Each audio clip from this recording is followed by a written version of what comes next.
This podcast is a member of the Place to Be Nation family. Visit us at placetobenation.com, the only place to be in your pop culture world.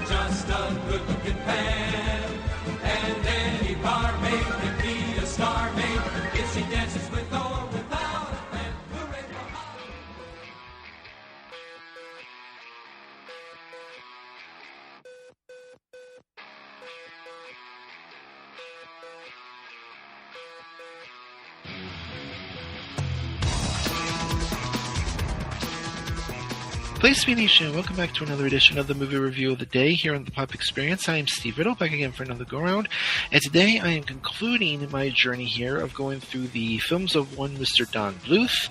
It's been quite a journey that I've been on, starting from the very beginning when he did The Secret of NIMH, going all the way through. Now we go to, we're ready to close it out here. Now, I will just say, technically, if you remember, the last film of his that we did was, of course, 97's Anastasia. And technically, the next film that he did was actually 1999's Bartok the Magnificent, which was actually a it wasn't released in theaters. It was a direct-to-video release that served as a I'm guessing as a prequel to Anastasia, because it focuses on Bartok specifically. But for those, of course, that remember, earlier this year, my dear friend Miranda Berthold already covered this film while we were doing our little week tribute to Miss Catherine O'Hara, who had passed away around that time. So because of that, I'm not actually going to rehash the film since it's already been covered. I will just say that I did end up, I did watch it because I wanted to be, a completionist, and I ended up going, in terms of a grade for that film, I did go 5 out of 10. So just wanted to kind of get that out there, because now we are going to, like I said, finish up the films of Don Bluth with his final film, and that is the film Titan A.E. Was released on June 16th, 2000. A budget of 75 to 90 million. Box office 36.8. So a pretty big loss here. That we'll talk about here in a second. Starring Matt Damon, Bill Pullman, Drew Barrymore, Nathan Lane, John Leguizamo, Jenny Garofalo, Ron Perlman, Jim Cummings, among others. Taking place in the far distant future, it sees a young man who is recruited by an old friend of his father to find a ship that can hold the key to saving humanity after Earth is destroyed by an alien race called the Dredge. And the young man is tasked, like I said, with finding this ship that is hiding. So. As I normally do, I will start off here with the 3 things that worked and 3 things that didn't work. So, 3 things that worked. And number 1, this was a really good little story here for our main character, Kale, who is the, who started, we first see him as a boy, and is put, separated from his father as, like I said, the Dredge is there to destroy Earth. Then we see him much later when he's a young adult, and he's kind of become very, cynical, and he's kind of given up on life, and then he's kind of pulled into this mission, and then we see him become friends with these with some other humans, and and eventually kind of want to because at one point he's like I don't he's like he doesn't even remember anything about his father, and then we get to the point where he's finally intent on finding this, finding the Titan, which is the ship, and ensuring the safety of humanity. So, again, I think it's a really, good story told. It's, kind of it is, a story that's told, very frequently about, someone who's jaded that eventually, becomes the hero they're meant to be. But it, if done properly, it can work. And I think, they do a really good job in making Kale, go from being this, kind of cynical, asshole to becoming, a very likable hero. So I will give them. So I think, again, they did a really good job with that. Number 2, the animation in this film is incredibly well done. I mean, the scenery in the background when they're like traveling through space, and particularly when they get to the, the ice rings where the where the Titan is hidden, that the animation is just incredibly done. And I mean, think back to when we were doing Don Bluth's earlier films like Secret of Nim, American Tail, Land Before Time, and how we were still in the throes of traditional hand drawn animation, and now compared to here where it's just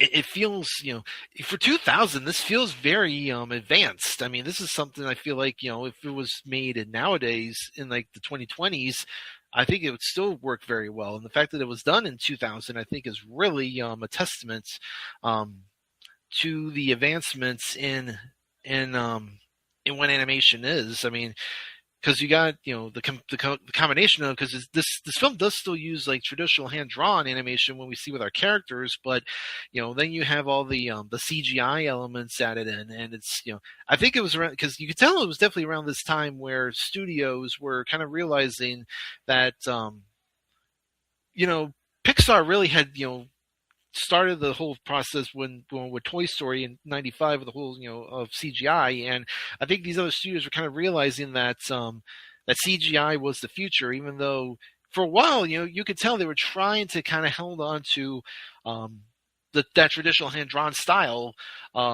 as we see throughout the decade the decade going forward. But I think they kind of eventually realized we just have to kind of get on board and with CGI, and that's going to be the future.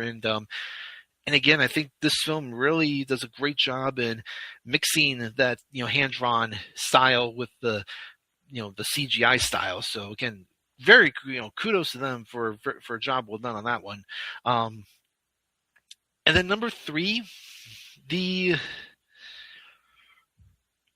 reveal of the Titan, I think, is incredibly well done, because we see them going through the ice, these ice rings, and then we finally see the ship, and then when they eventually destroy the dredge by reverting their energy to the Titan, and then seeing it basically, in essence, build a planet, build a new Earth, I think again it's just incredibly well done. And I think it's again a testament to the animation that of the animators, and I think also a testament to how great of a director Don Bluth was, and really making it feel important that they were able to build this new planet in essence. So again, a lot of credit goes to them for that. But now we'll do the 3 things that didn't work, and the first one is Corso is a very weird character. It's like he's friends with Kale's father. They end up getting the Titan out of Earth before it's destroyed by the dredge. And he spends most of his life trying to find Kale, but then of course we find out that he's actually working with the dredge, believing that humanity is a lost cause. But then he does get this abrupt face turn out of nowhere where he decides to help Kale by basically sacrificing himself to save the Titan and destroy the dredge. Which, I mean, we've seen it before, but it just feels like I don't know, it feels unearned almost. So, so I just had to. I did want to kind of mention that. Did bring up that. Number 2. We don't get much of a backstory behind some of these other alien races, like Preed and Goon and Stiff. I wish we could have learned a little bit more about them as characters. I know that the focus is supposed to be on Kale and Akima and Corso, but you got these other characters that are supposed to be important to the story. Particularly when we find out that Preed has double-crossed Corso. The double-crosser gets double-crossed, and I don't know. I just would have liked a little bit more backstory on some of these other characters and on these other alien races. So, because it's clear as we see throughout the film that humans are definitely the odd ones out when it comes to these other alien races, and I feel like we don't get enough backstory behind why humans are not accepted by these other races. So again, just kind of a little nitpick there. And number 3. Even though the ending is really cool about how they end up they power up the Titan by using the dredge's energy against them to destroy them, it does feel a little bit anticlimactic. I felt like the dredge had been this kind of dominant force, and the fact that they're made of pure energy is what ends up, being their own, their biggest weapon becomes their biggest detriment. I feel like it's, again, it's a great visual, but again, just a little too anticlimactic for me. So I did want to kind of say that there. And then one more, and this is more for the, backstory about how it is kind of sad that this is, this ends up being it for Don Bluth in terms of as a film director. I know that he would, he would kind of go back to video games and doing some other stuff, like a few, he did like animation for like music videos. And then of course he's currently, he did end up launching a new studio in 2020. And he's kind of more focused on, he's done stuff for YouTube and things, but yeah, it is kind of sad that he didn't, that he kind of goes off with a whimper here. He, came into the Disney wanting to, be kind of a big, kind of make his name. And eventually he got, kind of tired with them, and he ended up leaving, go farming his own studio, and started off really well because, when he started, Disney was kind of in a bit of a, of internal flux there. You think about, the films from the 80s that, didn't do so well. Meanwhile, you have, Don Bluth here put out some really good films like, Secret and American Tail Lamp of Time. And it seemed like he was going to be a great competitor. But then once the Disney Renaissance started, Bluth, unfortunately wasn't able to keep up. And even though some of the films he put out in the early 90s were fine, there was no way they could stack up to, films like Beauty and the Beast and Aladdin and The Lion King and that sort of thing. And that's eventually, led him to have to, go into bankruptcy. And then he comes on here to the Fox.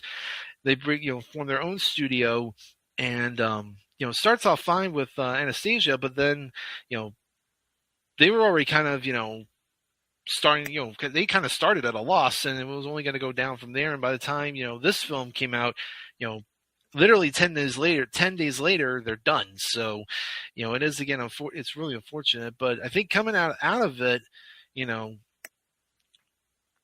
ends up, we see kind of the bigger legacy behind it because specifically after because they did have some films after this that they had, intended on, and two of them ended up being pretty big. The first one being Over the Hedge, which came out in 2006 by DreamWorks. Of course, the bigger one was Ice Age, which came out, of course, the first one came out in 2002, done by Blue Sky.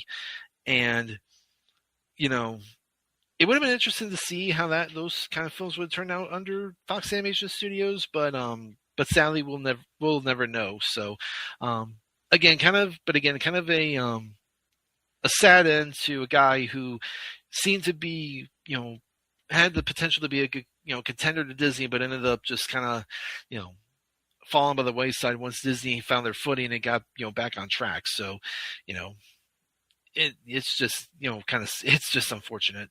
But now we'll do my awards really quick here. So my MVP, I'm actually going to say Drew Barrymore. I thought she really brought brought a good energy to Akima, and, brought that kind of, so, because Akima's really, she's just, obviously kind of, this, she brings her own, kind of appeal to everyone. And obviously, she and Kale have their little, romance. So I think, again, Drew Barrymore, I thought was really good in voicing that role. My favorite character, I would have to say, would actually be Goon, who's the navigator. He's just this little unassuming guy who's just doing his job. And when he and Stiff find out that they've been betrayed, I think it's it is kind of sad for them. And then Bagoon does get his little hero moment there at the end when he's fighting the dredge off so that Kale can get to the circuit breaker. So I did like that. And my least favorite character, I think, would have to be Preed. He just comes off as an asshole, and eventually, we find out he's betrays the betrayer in essence. But then he suffers a gruesome end when Corso just like snaps his neck, and it's not like one of those like off camera things. It's on camera. We see him like literally like turn his head 180 degrees to kill him, which is kind of for an animated film is pretty insane there. Excuse me. My favorite scene, I think it would have to be when Kale and Akima are trying to outrun Corso through the ice rings. And again, just the animation of like the the reflections of the ice and everything is just so brilliantly done.